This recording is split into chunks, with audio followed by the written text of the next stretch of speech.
ये दस्तूर शयूख़ तरीक़त है कि जब कभी कोई मुरीद उनकी खिदमत में हाज़िर हुआ और उसने उनके सामने राह सलूक में कदम रखने की इजाज़त चाही, तो उन्होंने अपने मुरीद को सबसे पहले अल्लाह ताला की बारगाह में तन्हाई में बैठकर यकसूई से इबादत करने का हुक्म दिया। इसी तरह जब हज़रत नौशाह गंज रहमतुल्लाह अलैह यहाँ हाज़िर हुए तो हज़रत सखी शाह सुलेमान नूरी हजूरी ने उनको अलग बैठकर अल्लाह ताला की इबादत करने का हुक्म दिया। उसे चिल्ला कहा जाता है। यही वो जगह है जहाँ आपने तन्हाई में बैठकर इबादत की और ये उनकी चिल्लागाह कहलाती है। हज़रत नौशाह गंज बख्श रहमतुल्लाह अलैह कई बार अपने शेख तरीक़त हज़रत शाह सुलेमान नूरी हजूरी कादरी की खिदमत में हाज़िर हुए। यूँ तो हज़रत शाह सुलेमान साहब के और भी बहुत से मुरीद थे, लेकिन आपको हज़रत नौशाह गंज बख्श रहमतुल्लाह अलैह से बहुत मोहब्बत थी और उसका सबूत ये है कि एक दिन हज़रत नौशाह गंज बख्श आपकी खिदमत में हाज़िर होने के लिए आ रहे थे। आपने देखा और फरमाया, आया मेरा ढोलना चारे बन्ने रख। बल्कि जब आपने हज़रत नौशाह गंज बख्श को खिलाफत व इजाज़त से नवाजा तो उस वक्त अपने मुरीदों से ये कहा कि हाजी सुलेमान है और सुलेमान हाजी है। और हज़रत नौशाह गंज बख्श रहमतुल्लाह अलैह को सलूक की मनाजिल इस तरह तय कराईं और उनमें उनको इतना हकीकी रंग दिया कि अपने दोनों बेटों को तरबियत के लिए हज़रत नौशाह गंज बख्श रहमतुल्लाह अलैह के सुपुर्द कर दिया।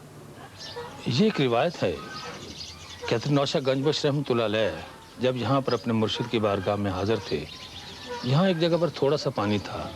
आपके मुर्शिद ने आपको हुक्म दिया, इस जगह को साफ़ कर दो।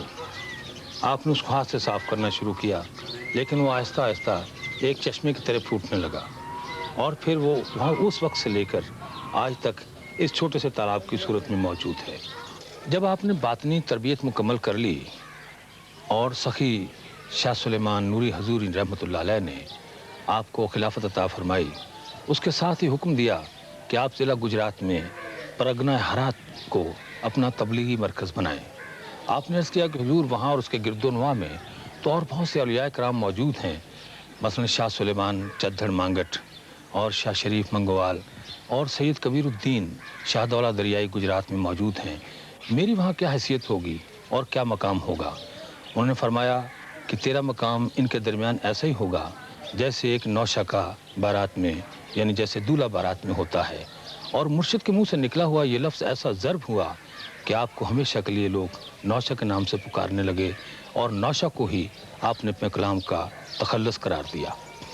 मौत नहीं दरवेश को मरे दो दुनियादार, नौशा वो नर क्यों मरे जो जीवे निरंकार। हज़रत नौशाह गंज बख्श रहमतुल्लाह अलैह अपने मुर्शिद का हुक्म सर आँखों पर लेकर तबलीग व अशात की खातर मौज़ा रणमल में तशरीफ़ ले आए। आपके यहाँ तशरीफ़ लाने का जिक्र महकमा माल के रिकॉर्ड में यूँ दर्ज है, और मुसम्मी नौशाह साहब फ़कीर कौम राजपूत गोत जालिब बतौर सयाही इस मुल्क में आया, बरलब दरिया मस्जिद और मकान तामीर किए, तब से कौम फ़कीर नौशाही भी मालिक है। औलिया कराम के मंशूर तरीक़त में है कि कोई दरवेश, कोई फ़कीर, कोई औलिया अपने पास माल जमा नहीं रखता, बल्कि उसे लोगों में तकसीम कर देता है। और औलिया कराम का एक कौल है कि कोई दरवेश कल के लिए बचाकर कोई माल अपने सरहाने रख कर नहीं सोता। ये खासियत हज़रत नौशाह गंज बख्श रहमतुल्लाह अलैह में बदरजा उत्तम मौजूद थी।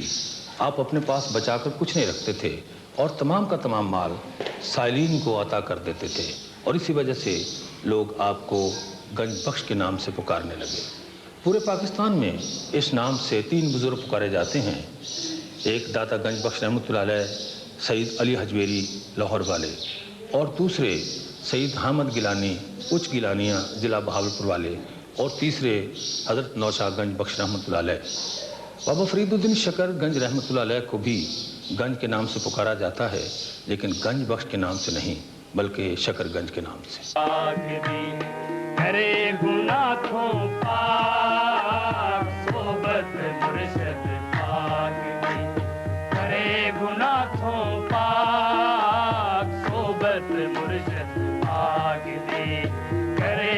गुनाहों पा सोहबत मुर्शद पाक दी सोहबत मुर्शद पाक दी करे गुनाहों पा सोहबत मुर्शद पाक दी करे गुनाहों पा आखे नौशा कादरी आखे नौशा कादरी मैं मुर्शद दिखा आखे नौशा कादरी मैं मुर्शद दिखा नौशा मुर्शद साचवा नौशा मुर्शद साचवा तोड़े खुदी गुमा नौशा मुर्शद साचवा तोड़े खुदी गुमा नौशा मुर्शद साचवा तोड़े खुदी गुमा एक सूरज जो उबरे एक सूरज जो उबरे रोशन होए जहां एक सूरज जो उबरे रोशन होए जहां एक सूरज जो उबरे रोशन होए जहां मुर्शद दे घर आए के मुर्शद दे घर आए के सही आपनु कर मुर्शद दे घर आए के सही आपनु कर मुर्शद दे घर आए के सही आपनु कर नौशा जाती अपनी नौशा जाती अपनी रहे न कोई डर नौशा जाती अपनी रहे न कोई डर नौशा जाती अपनी रहे न कोई डर नौशा जाती अपनी रहे न कोई डर नौशा जाती अपनी रहे न कोई डर सोबत मुर्शद पाक दी करे गुनाहें पाक सोबत बर्बाद हक विसारे सोझक मारे गाफिलानित हुआरी याद करन दे से धनवंते नाम लई पतयारी हक विसारे सोझक मारे। अल्लाह ताला ने इंसान को दो हिस्सों में मुनक़सिम फरमाया है, एक जिस्म और दूसरे रूह। जिस्म की अफज़ाइश के लिए ग़िज़ा, पानी, लिबास, धूप और साए की ज़रूरत है। इसी तरह रूह की अफज़ाइश और जिला के लिए अल्लाह ताला की इबादत की ज़रूरत है। यानी वो शख्स जो अल्लाह की इबादत में मसरूफ़ रहता है उसकी रूह ज़िंदा रहती है।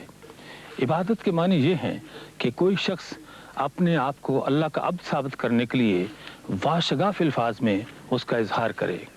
इबादत के मुख्तलिफ मराहल हैं, इबादत, रियाज़त और मुजाहिदा। यानी जैसे ही कोई इंसान पूरी यकसुई के साथ अल्लाह ताला की बारगाह में पेश होता है और उसका जिक्र करता है तो वो इबादत से रियाज़त और फिर रियाज़त से मुजाहिदा बन जाता है।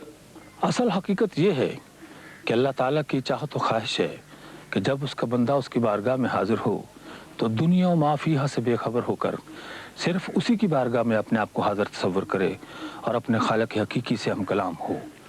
ये वाक़या मुस्तनिद तारीख़ों में दर्ज है कि किसी जंग में हज़रत अली मसरूफ़ जिहाद थे कि आपके पाँव में एक तीर लग गया। जराहों ने उस तीर को निकालने की कोशिश की, लेकिन तीर निकालने से हज़रत अली को बहुत तकलीफ़ होती थी। जरा हजूर सल्लल्लाहु अलैहि वसल्लम की बारगाह में हाजिर हुए और पूछा कि हजूर क्या किया जाए। आपने फरमाया कि जब अली नमाज में हों और बिलखसूस सजदा रेज़ हों उस वक्त आप तीर निकाल लें। चुनांचे ऐसे हुआ, तब हज़रत अली नमाज में सजदा रेज़ थे। जराहों ने तीर निकाला और आपको खबर तक न हुई। जरा हजूर की खिदमत में हाजिर हुए और तजस्सुस के साथ अर्ज़ की कि मौला, अब जो हमने तीर निकाला तो हज़रत अली को क्यों तकलीफ़ नहीं हुई। उन्होंने फरमाया कि चूँकि हज़रत अली जब नमाज में थे तो दुनिया व माफ़ीहा से बेखबर सिर्फ़ अपने खालिक हकीकी की बारगाह में हाज़िर थे, इसलिए जब आपने तीर निकाला तो उनको खबर तक न